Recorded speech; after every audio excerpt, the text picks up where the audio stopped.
Being a winner is a curse. It doesn't matter how much you've won before. You're not a winner until you win again. Let's go. And again, and again. Nothing is enough. No one understands. And you never want it to stop.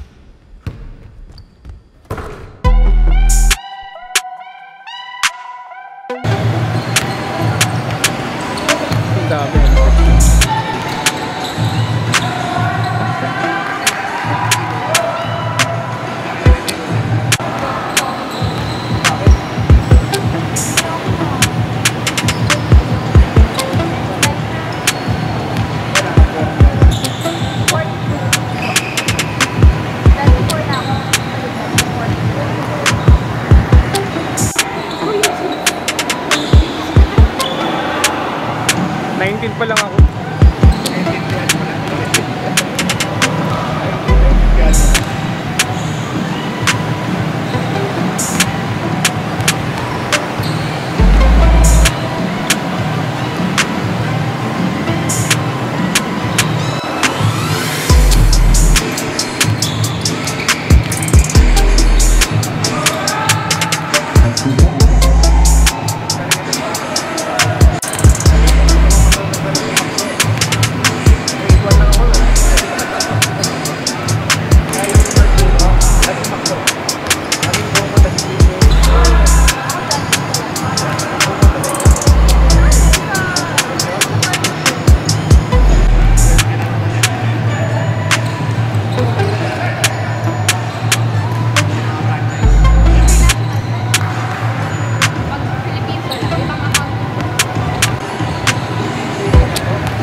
Balikan na.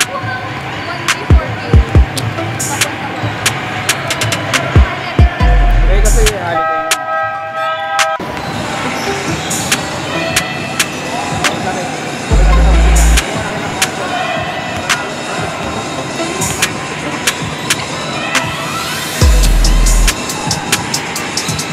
The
sinabi mo kay Jose, sa'yo na lang bibili.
Welcome back, BBL community! Nandito pa rin tayo sa Brittany Basketball League Season number 6. Kasama niyo pa rin ako, ang inyong courtside bestie, Lala. And of course, we have here our best player of the game for game number 3 with number 7 on his jersey. Statistics of 29 points, 6 assists, 16 rebounds, and 1 steal. Grabe! Medyo, ganadong-ganado yung laro natin ngayon. So sige sir, if you are to rate your gameplay ngayong laro natin, 1 up to 10, 10 yung pinakamagaling at pinakamaayos na laro. At bakit? Siguro yung game namin ngayon, mere-rate ko ng 10 kasi kulang na kulang kami sa player, konti lang kami. So extra effort talaga, tsaka tiwala lang talaga sa mga kakampi ko. Yun lang talaga. Tsaka yung best effort talaga, dun yung panalo sa amin. Best effort, ika nga, tama naman. So ano yung mga nakita mong challenges this game na naitawid din naman? Yung challenges, syempre yung sobrang pagod. Konti lang kami, tsaka yung kalaban namin, okay sila dumipensa, tsaka challenge talaga, yun na lang. Talaga, yung pinaka sinabi lang namin sa bawat isa is todo effort lang talaga.